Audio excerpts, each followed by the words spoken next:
दोस्तों मेरी ये वीडियो ख़ास तौर पर उन लोगों के लिए है जो ऑलरेडी क्रोएशिया में काम कर रहे हैं। जैसा आपको पता ही होगा, मैंने लास्ट वीडियो में भी आपको बताया था कि यहाँ की गवर्नमेंट बहुत ज़्यादा स्ट्रिक्ट हो चुकी है वर्क परमिट्स को लेकर के। तो मैं आज आपको यही बताने वाला हूँ कि आप थोड़ा ज़्यादा सतर्क रहें इस बारे में, अपनी जॉब चेंज करने के बारे में। जो लोग भी क्रोएशिया में रह रहे हैं तो वो जॉब चेंज करने से पहले 2 बार नहीं 10 बार सोचें।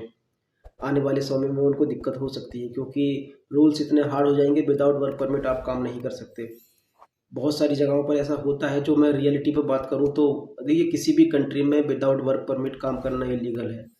गवर्नमेंट आपको वर्क करने का परमिट इशू करती है, देन आप एलिजिबल हो कहीं पर भी काम करने के लिए। लेकिन बहुत सारी कंपनियां इस चीज़ को फॉलो नहीं करती।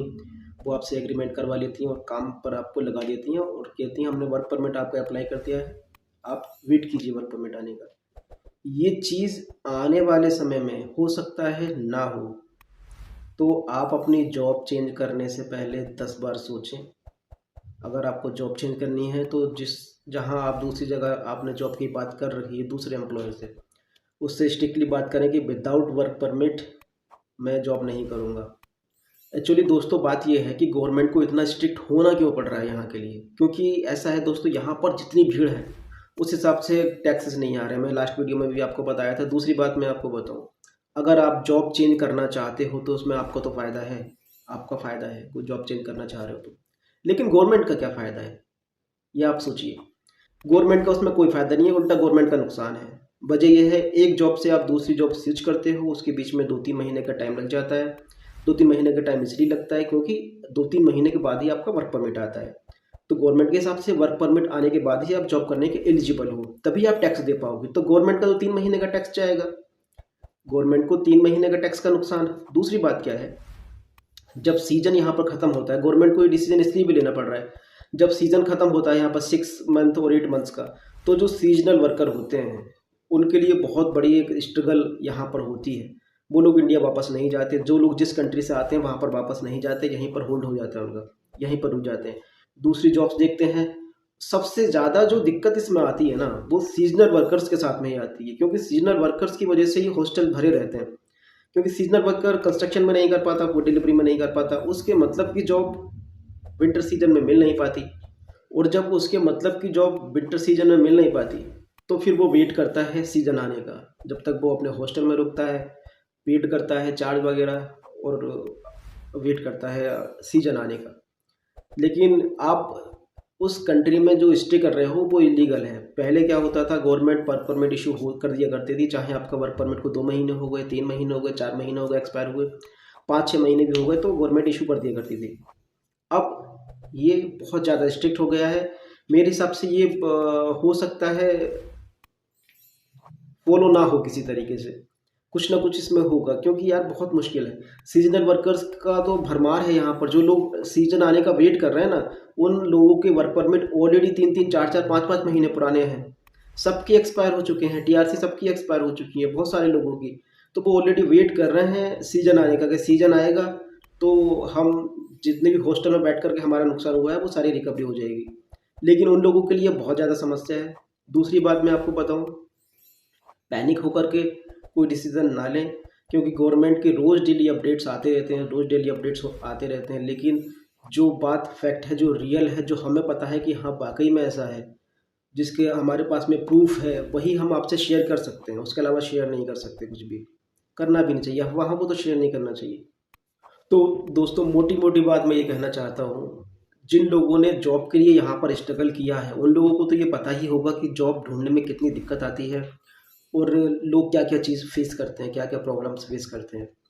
तो होता यहाँ पर यह है कि लोग 1-1 महीने का ट्रायल ले लेते हैं कि आपको हम जॉब देंगे, लेकिन हम 1 वीक का ट्रायल लेंगे। कुछ लोग 1 महीने का ट्रायल ले लेते हैं। आपने भी देखा होगा कि वर्कर्स काम कर रहे हैं, कंपनी वर्क परमिट अप्लाई करने के लिए तैयार नहीं है, डॉक्यूमेंट्स अप्लाई करने के लिए तैयार नहीं है। तो ये तो सारी कंपनियां करती ही हैं, बहुत सारी कंपनियां ऐसी करती हैं। तो अब आगे से आपको मेरी आपसे हम्बल रिक्वेस्ट है कि आप अगर अपनी जॉब चेंज करने के लिए सोच रहे हैं और एम्प्लॉयर आपसे कह रहा है कि हम आपसे ट्रायल लेंगे पहले 1 हफ्ते का, तो गवर्नमेंट के हिसाब से सिर्फ विदिन 15 डेज़ के अंदर अंदर आपको न्यू वर्क परमिट अप्लाई करना पड़ेगा। तो आपके ट्रायल वगैरह में ही अगर 15 दिन निकल गए तो फिर आपको दिक्कत आ सकती है मौजूदा समय के हिसाब से। मैं 2 महीने बाद की बात नहीं कर रहा हूँ, 4 महीने बाद की बात नहीं करता हूँ, उस समय पता नहीं क्या होगा। लेकिन जिस समय मैं ये वीडियो बना रहा हूँ, आज है 20 मार्च है, 20 मार्च, जिस समय वीडियो बना रहा हूँ उस समय की ये बात है। तो जॉब चेंज करने से पहले अपने एम्प्लॉयर से ये स्ट्रिक्टली बोलें कि विदाउट वर्क परमिट हम काम नहीं करेंगे। वो वर्क परमिट अप्लाई कर लेगा आपके सामने ही, तभी आप काम करें। ट्रायल पर काम ना करें। ट्रायल लेंगे 15 दिन का तो उसके बाद तो टाइम ही निकल जाएगा भाई। एक और बात मैं आप लोगों से ये कहना चाह रहा हूँ, मुझे भी बहुत सारे लोग ऐसे जानते होंगे जिसके साथ में मैंने टाइम स्पेंड किया है, और वो लोग बहुत सारी प्रॉब्लम फेस कर रहे हैं अभी भी मौजूदा समय में। और बहुत सारे लोगों को मैं भी जानता हूँ जिनके वर्क परमिट नहीं है। और यहाँ पर क्या क्या होता है ये तो मैं सारी चीज़ें यूट्यूब पर नहीं बता सकता, लेकिन बहुत सारे लोग यहाँ पर आते हैं तो वो उनको साथ में बड़ी प्रॉब्लम फेस करनी पड़ जाती है। अभी भी बहुत सारे लोग यहाँ पर ऐसे रह रहे हैं जिनके पास में डॉक्यूमेंट नाम की कोई चीज़ नहीं है। दूसरी बात, जो सीजनल वर्कर वेट कर रहे हैं सीजन आने का और जिनके वर्क परमिट 2-2, 3-3, 4-4 महीने हो गए एक्सपायर हुए, उन लोगों के से मेरा ये रिक्वेस्ट है कि आप बाहर निकलें तो सोच समझ कर निकलें। इस समय चेकिंग इतनी ज़्यादा हो रही है कि अगर आपका उन्होंने चेक कर लिया तब तो वार्निंग भी नहीं दे रहे हैं भाई। पहले क्या होता था, वार्निंग दे दिया करते थे कि within 1 week, within 1 month you will have to search any job. लेकिन अब ऐसा नहीं है, अब आपको वो डायरेक्ट डिपोर्ट कर देंगे। तो जैसे गुलाबनी कोलड़ बोर है, वो एक सेंट्रल पॉइंट है वहाँ का, वहाँ पर लोग अक्सर घूमते हैं, फिरते हैं, मिलते हैं।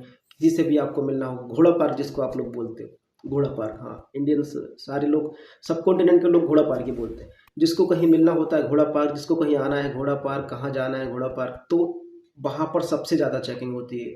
तो कोई ना कोई सोल्यूशन इसका आएगा, मैं इसलिए कह रहा हूँ निकलने से बचें, वहाँ पर उस जगहों पर घूमने से बचें, कोई ना कोई ऐसा आएगा। तो दोस्तों सीधी सीधी बात ये हो गई कि सीजनल वर्क परमिट्स आने वाले हैं, सीजन आने वाला है। गवर्नमेंट के पास बहुत ज़्यादा लोड है लोगों का वर्क परमिट इशू करने का।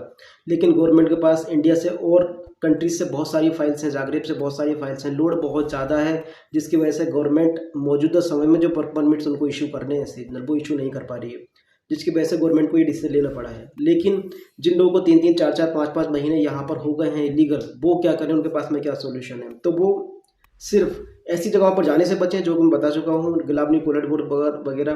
क्योंकि मुझे लगता है कोई ना कोई अपडेट ऐसी आएगी, गवर्नमेंट कोई ना कोई तो आपको ऐसा वार्निंग वगैरह कुछ देगी और अप्लाई करेगी। मौजूदा समय में ऐसा नहीं है क्योंकि लोड गवर्नमेंट के पास बहुत ज़्यादा है। दूसरी बात, एक और बात मैं आपको बताऊँ, जो लोग इंडिया से आ रहे हैं या और कंट्रीज से आ रहे हैं उनके लिए कोई दिक्कत नहीं है, अभी भी उनके लिए कोई दिक्कत नहीं है। वर्क परमिट इशू हो रहे हैं, वो यहाँ पर आएंगे, उनको काम मिलेगा, वो अपनी जॉब करेंगे। समय लग जाता है काम मिलने में टाइम लग जाता है। यहाँ से वो आए तो उस कंपनी के पास में जॉब नहीं है तो 10-15 दिन का टाइम लग जाता है, 1-1 महीना का भी टाइम लग जाता है, लेकिन जॉब उनको मिल जाती है।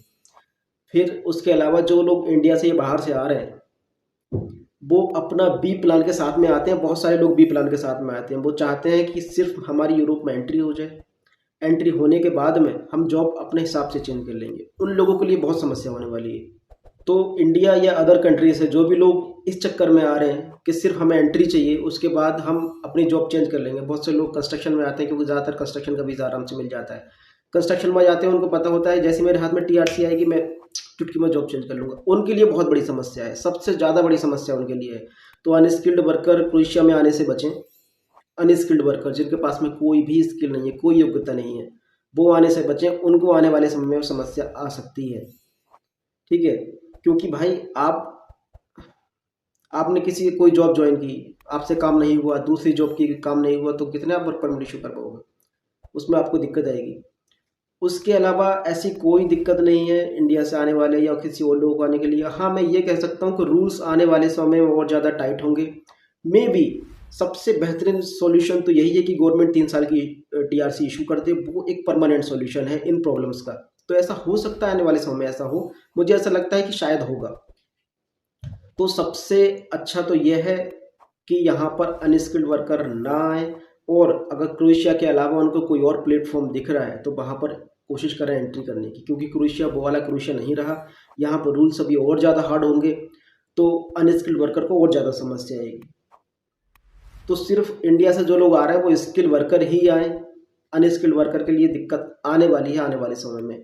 तो दोस्तों जो लगभग हाइलाइट्स हैं उनके साथ में मैं अपनी वीडियो ख़त्म करता हूँ। पहली बात तो ये हो गई, जो लोग जॉब चेंज करना चाहते हैं, जॉब चेंज करने से पहले 10 बार सोचें।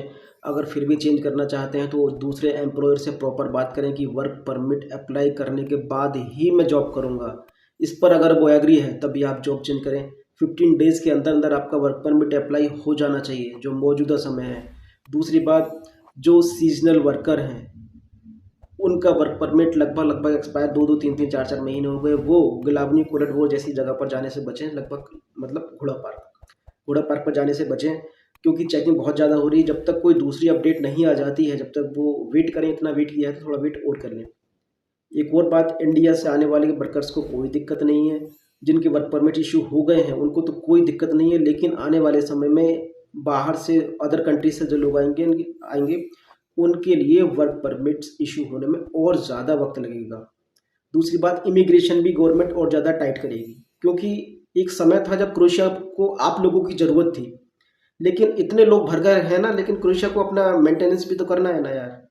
अब टैक्स ही नहीं आ रहा है इतना ज़्यादा लोगों का, तो गवर्नमेंट क्या करेगी बताइए।